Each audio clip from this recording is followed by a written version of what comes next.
So thanks, Shamia, and thanks to everyone joining us today. So clearly you guys are all at a stage in your lives where it's all about university, it's about mathematics, our passion, and what do we do and how do we go about it? So we've heard from some fantastic speakers. We've heard from Shamia, we've heard from Paduma around options, we've heard about the university experience. And I will just want to spend a little bit of time talking about sort of the decision-making process, and in particular, what we think about when we take some decisions around degree programs, and eventually our jobs, because of course that's a consideration too. And I know I don't have as much youth on my side, but I must admit those however many years ago, when I was thinking about my university degree and my passion for maths, I was thinking about where would it take me? What sort of jobs can I do? So I just want to spend a little bit of time talking about that. And of course, as the other speakers have said, any questions, please pop them in the chat. We're here to help, and we help you. We're here to guide you through this, what may seem like a complicated process, but it truly isn't. It's all about asking the questions and taking informed decisions. And that's the objective of the session today. So a little bit about me then, in terms of who I am and what I'm doing. So I'm Leena Sodha, and I'm basically the program director for Actuarial Science programs here at the University of Leicester. Also, the deputy head of School of Mathematics and Actuarial Science. So that's what I do. And really, this is all around my passion for taking mathematics to the next level, preparing our mathematicians of the future. And when I was in your shoes, I decided that I enjoyed maths so much. I was going to study maths and economics at university, which I did. And I wanted to be a pensions actuary. I wanted to be an actuary, more rather. And when I say actuary, why was that? Well, that was because I wanted to take my maths and apply it in a business context. I wanted to use my maths to solve real world business problems. And when I was a young child, I decided, yeah, actuary is what I want to do. Actuarial maths is where I want to go. So that's what I decided to do. And I must admit, every time I speak to people about maths being my passion and working in the actuarial field, I would say 90% of people don't actually know what it is. So I'm going to say a little bit about that in a moment. But when I graduated with my maths degree, so I talk about graduating now, which is slightly different to some of our other speakers. I went to work for KPMG and PwC as an actuary. I spent 15 years in industry and decided I loved it, but I wanted to put something back into the education system. I wanted to give something back to the mathematical profession, the actuarial profession, and decided that my ethos and my sort of focus in life was to bring industry into the lecture theatres, because to me, it's really important that when students graduate from university, they're not going with degree transcripts or being technical mathematicians. They are students, they are graduates, they are valued employees that can hit the ground running. And I saw that too many students were coming out of university with very core mathematical knowledge, which was fantastic, but there was a massive gap when it came to applying it to problems and to sort of, business challenges. So that's my role. And that's why I joined the university some 7-8 years ago now. I also work as an examiner with the Institute and Faculty of Actuaries.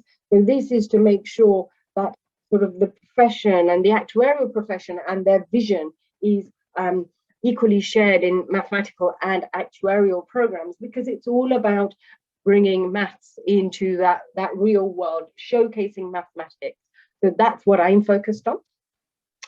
So what am I going to talk about? So the first thing is I'm going to talk a little bit about where actuarial science fits into mathematics, because I'm sure when you're looking at your sort of applications, you're looking at various prospectuses, you'll see, oh, mathematics and actuarial science or actuarial science. So what is this? How does it fit into maths? And I think that's really important, because I don't personally feel that it's clearly understood.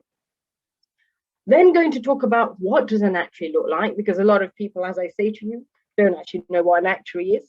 I know everyone on this online conference today will of course know what an actuary is, but let's share some stats with you. What is it about? Actuarial roles in practice. So how do you use your maths in actuarial roles? What do you find it interesting? And there are many different types of actuarial roles which call on different types of mathematics. And I just wanted to really showcase to you how we can use the mathematics that you're studying at the moment and put it in what is the sort of corporate world. And then I want to talk about male-dominated professions. I think I am quite saddened because it's a well-known fact, as Shamia said in the introduction, that women, girls, we're fantastic mathematicians. But why is it that professions are very male-dominated when it comes to mathematics? And what do we do to correct it? So I want to talk a little bit about that and how that's actually evolving, because I'm glad to say it is evolving. And that's because of these types of events where we actually showcase mathematics and what value both males and females bring. And of course, this is all about you. So any questions, please pop them in the chat. So actuarial science and mathematics, I want to share the map of mathematics. And when we see a map like this, for us, for people with interest in maths, it's all very exciting. It speaks volumes to us. There's lots that you can do. So there's the pure mathematics side. And as Faduma was saying, really my passion is on the pure mathematics side. And these are the types of options I chose. And it's quite interesting that actually in this map of mathematics, and if you look at the different types of areas of mathematics, so for example, you've got algebra, linear algebra, integers, loads of different areas, they are often options in degree courses. So definitely a top tip to you would be try and identify these areas. What floats your boat? What makes it exciting for you? And then when you are looking at university courses, make sure that you actually have and choose degree programs that have the right types of options for you. Super critical, I would say. And then you've got the applied side. So this is where we take all of our mathematics and we put it into and apply it to various different areas. So you've got the chemistry, the physics, obviously STEM subjects. At the top right here, you've got the data side of things, computer science, probability theory, mathematical finance, game theory, thinking about how people take decisions based on other people's behavior and building mathematical models around that. This effectively, I would say, this top quarter, perhaps top right-hand side quarter, is really where the focus of actuarial science is. What actuarial science is all about, it's about taking mathematics to solve problems that involve an element of risk. Now, risk is everywhere. And I think, we've heard about COVID, we've heard about R rate, we've heard about, accidents, the NHS, you name it, risk is absolutely everywhere. And that's what actuarial science is about. It's sort of modeling this risk in a very mathematical way, and then using those results and communicating them in a very simple to understand way. So that is the challenge with maths. And I'm sure you'll find that when you say to people, hey, look, I love maths, they think, hey, but you might be super complicated or very difficult to talk to. That is just not the case. People, I don't think, appreciate maths for what it is. It's actually just a logical system. It's something that is right or wrong. You solve problems. And you know what? I think it just gives me immense pleasure when I can use something and really add value. And that's what maths is. And that's what actuarial science offers. So let's think, what does an actuary look like? Now, I know all of you are super young, but it came up in a question in that program called Who Wants to Be a Millionaire? And it's unsurprising that people don't actually know what actuaries are or indeed what they do. And, I've often been told, oh, are you an actor? Oh, does that mean that you're less exciting than an accountant? Lots of things out there. People just don't know what it is. So obviously you've got this gentleman here saying, I'm an actuary, look it up. But what is an actuary and why is it suited to mathematicians? Well, mathematicians, of course, you might be saying, I'm going to go to university. I love maths, but where can it take me? I would say maths can take you anywhere and everywhere.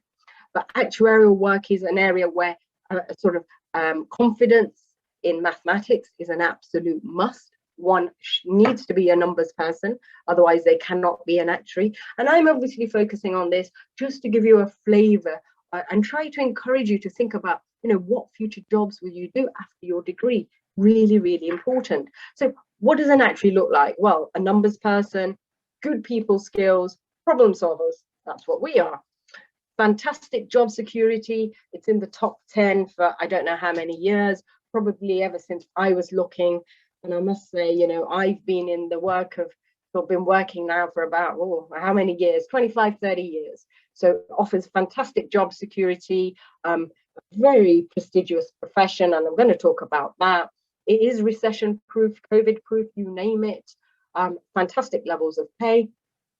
And then, it is seen to be one of the best jobs for women. Why? Because women are great mathematicians. So let's spend a little bit of time saying a little bit more about this. So I just want to spend, and just to give you a flavor of what actuarial roles look like, equally conscious of time.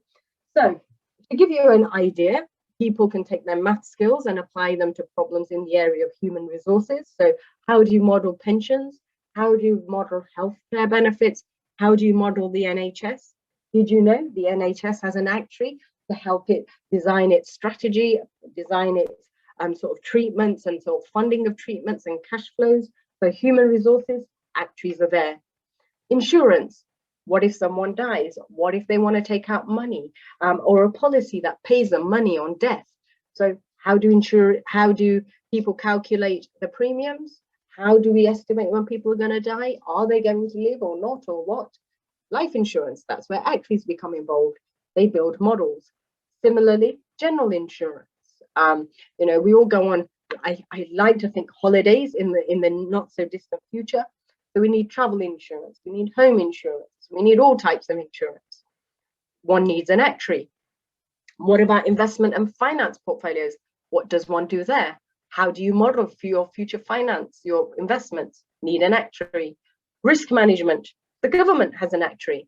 How have we designed our response to COVID? Well, there's an actuaries working group. There's a lot of forecasting. Let's just look at what COVID's been about. Yes, medical issues, it's a virus, but where has the solution come from? Mathematics. So very interesting, and people don't often appreciate the value of maths, but it's great to know that we're all like-minded on this call and we all appreciate what maths has to offer us. We then have resource and environment, climate change, climate risk. How do we allow for that? How do we model it? Lots to think about there too. So again, these are all areas where in the business world, the corporate world, we can use maths. So my last slide really that I want to talk about is the actuarial profession, and really a couple of top points. So when I entered the industry, there were 25% women, 75% men. So I was one of 10 in working at KPMG. Very difficult because women bring great value, but it's changed now. Loads of women are entering the profession, 40% women compared to 60% men, and that's soon going to change to 50-50. Other thing to think about is when we talk about great pay, why does the actuarial profession pay so much money? Well, you're looking to be paid anything from £50,000 from 3 years of qualification to £250,000 within 10 years of qualification. Why? Because mathematics has value. Not everyone understands mathematics. So really do think about your degrees, think about your mathematics, follow your heart, enjoy your mathematics, but also think about your careers. Really, really important. Happy to take questions, and I know time is of the essence here, but I'm going to answer this last question that we've got, or this question that we've got here that says, I'm thinking of becoming an actuary, but I think it's difficult to get into due to many exams. Absolutely true. There are only 30,000 people in the profession worldwide, of which 15,000 are actuaries and 15,000 are students. So two options. One, you can go for an accredited degree program, or you can go for a maths degree and choose actuarial options. Leicester, for example, offers you that. So it is difficult to get into, but if your heart's in it, you'll be an absolute success. And you can always reach out to me, Shamia, from the university if you have questions in this regard. In terms of the other question around how to gain work experience and internships as an actuary, Shamia, okay, I do have time to answer that. The work experience is difficult because the firms are based on client confidentiality. The work is very confidential in nature. The work experience isn't often available. Work shadowing is. You can definitely apply for summer internships. Deloitte, for example, where Shamia is going, offers summer placements in their actuarial function. So you can go for internships, you can go for industry experience, or I would suggest, if you know anyone in the industry, you can always ring them up and say, could I come in and work shadow you?